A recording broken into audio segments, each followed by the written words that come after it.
Assalamualaikum warahmatullahi wabarakatuh. Oke, kita bahas lagi soal SIMAK UI tahun 2019 ya.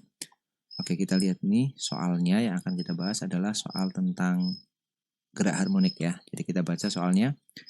Sebuah osilator harmonik sederhana terdiri dari balok 0,5 kg yang diikatkan pada ujung suatu pegas di lantai sehingga balok tidak mengalami gesekan ketika bergerak. Saat T sama dengan 0, simpangan balok sama dengan 0, lalu bergerak ke arah sumbu X positif. Grafik fungsi gaya pada balok terhadap posisinya tiap waktu ditunjukkan pada gambar dengan Fs-nya sama dengan 75 Newton. Ketika simpangannya 2/3 simpangan maksimum, energi kinetik balok adalah titik-titik. Oke ya, kita lihat di sini. Kita akan gambarkan dulu seperti apa kira-kira getarannya.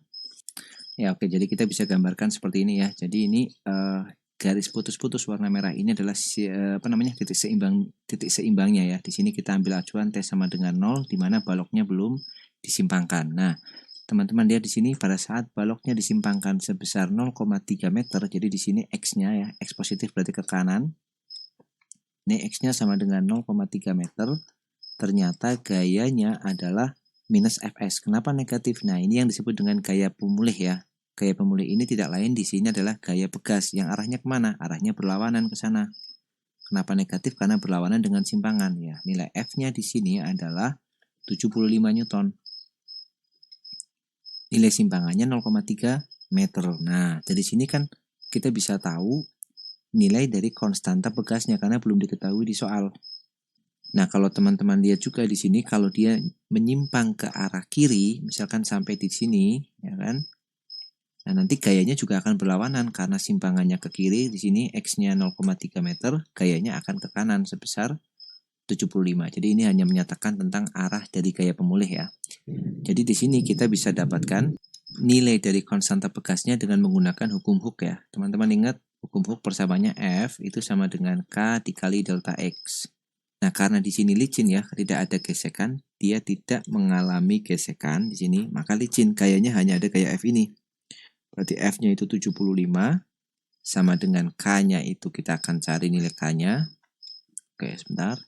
Nah, K-nya dicari, delta X-nya sudah diketahui 0,3 meter. Berarti K-nya sama dengan 75 dibagi dengan 0,3 atau nilainya adalah 750 bagi 3, jadi 250 Newton per meter.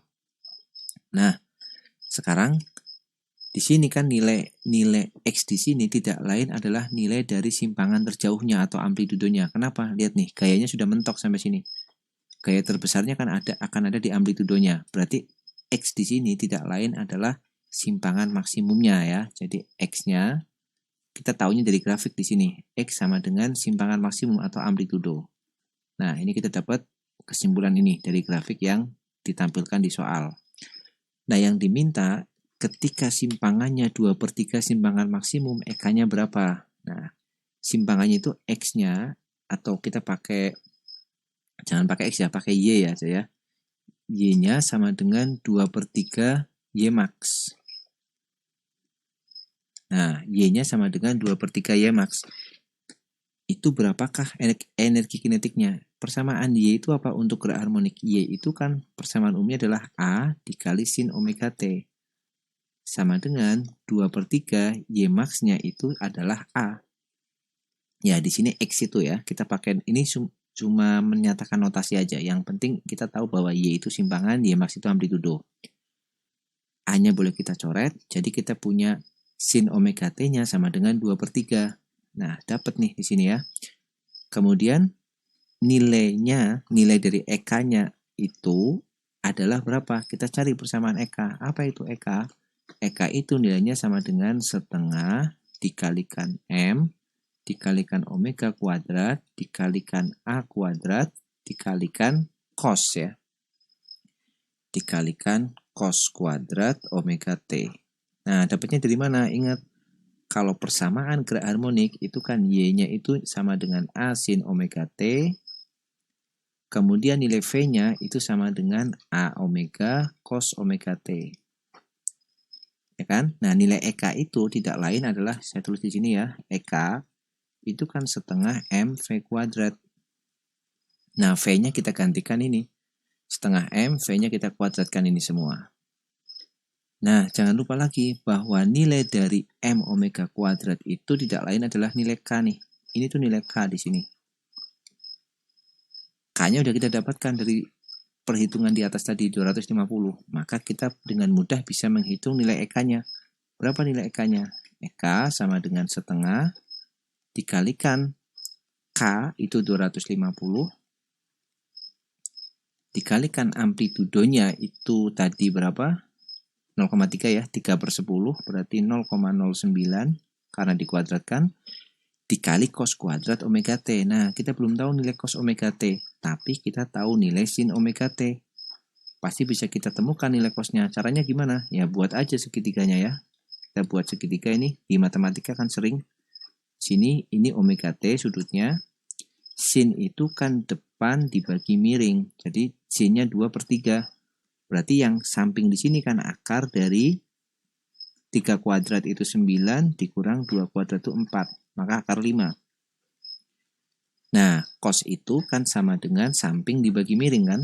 Jadi cosnya sama dengan cos omega T-nya dari segitiga ini kita dapatkan akar 5 dibagi dengan 3. Maka cos kuadratnya, akar 5/3 ya, betul. Maka cos kuadratnya nilainya berarti akar 5/3 kuadrat. Jadi akar 5 kuadrat itu 5, 3 kuadrat itu 9. Nah, sudah kita dapatkan nilainya. Berarti nilai EK-nya sama dengan setengah dikali 250, kan? Dikali ini kita coret 9-nya, 0,01 dikali 5. Sudah kita peroleh nilainya 250 dikali 5 itu 1250.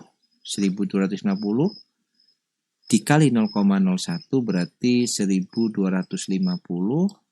Kita kalikan dengan 0,01 dibagi dengan 2 ya, kali setengah. Dapatnya adalah 12,5 dibagi 2 atau nilainya sama dengan 6,25 Joule. Nah, kita dapatkan nilainya adalah 6,25 Joule energi kinetiknya. Oke, itu untuk soal yang pertama ya, konsepnya tentang gerak harmonik. Oke, kita lanjut ke soal berikutnya ya. Sebuah koin dengan massa 10 gram diletakkan 30 cm dari pusat sebuah alas horizontal yang dapat berputar. Saat kelajuan putaran alas 50 cm per sekon dan diketahui percepatan gravitasi 9,8 meter per sekon kuadrat, koin ikut berputar dan tidak bergeser dari posisinya. Besar koefisien gesek dan jenis gaya gesek antara koin dan alas adalah titik-titik. Oke, jadi kita bisa gambarkan dulu ya seperti ini. Jadi misal ini koinnya ya, di sini koin, kemudian ini pusatnya dan ini alasnya. Dan alasnya berputar ya, berputar dengan kecepatan 50 cm per sekon. Jadi V-nya sama dengan 50 cm per sekon. Nah, di sini koinnya tidak bergeser dari posisinya, artinya koin ini juga berputar dengan kecepatan yang sama ya. Kemudian dengan kecepatan sudut yang sama, tapi kalau kecepatannya nanti berbeda ya. Di sini V dari alas di sini, V alas.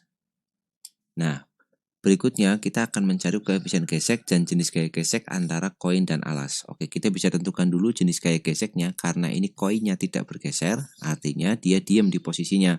Maka gaya gesek yang bekerja pasti gaya gesek statik ya. Berarti ini salah, ini salah. Maka kemungkinan jawabannya tinggal B, C, dan E. Sekarang kita analisis gayanya supaya koin ini tidak bergeser ya. Berarti di sini dia akan dapat gaya gesek yang arahnya ke sana, F gesek.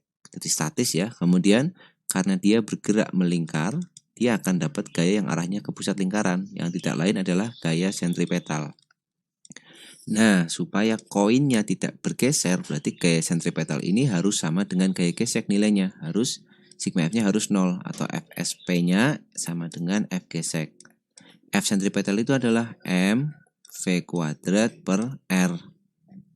Sama dengan F gesek itu mu dikali M dikali G, kan seperti ini. Kemudian M-nya bisa kita coret, kemudian kita dapatkan nilai mu. Mu sama dengan V kuadrat dibagi dengan G kali R. Atau kalau kita masukkan nilai-nilainya, V-nya kita masukkan 0,5 cm per sekon atau 0,5 meter ya. Itu kan 50 kan. berarti 0,5 meter per sekon kuadrat, kemudian gravitasinya kita masukkan 9,8, 9,8 dan dikali dengan jari-jarinya adalah 30 cm nih. Dari pusatnya kan dia 30 cm atau 0,3. Nah, ini kalau kita hitung kita akan dapatkan nilainya 0,08503 ya, atau cukup 0,085. Maka jawabannya yang paling sesuai adalah yang option B. Oke, itu soal kedua ya. Oke, kita lanjutkan pembahasannya ke soal berikutnya.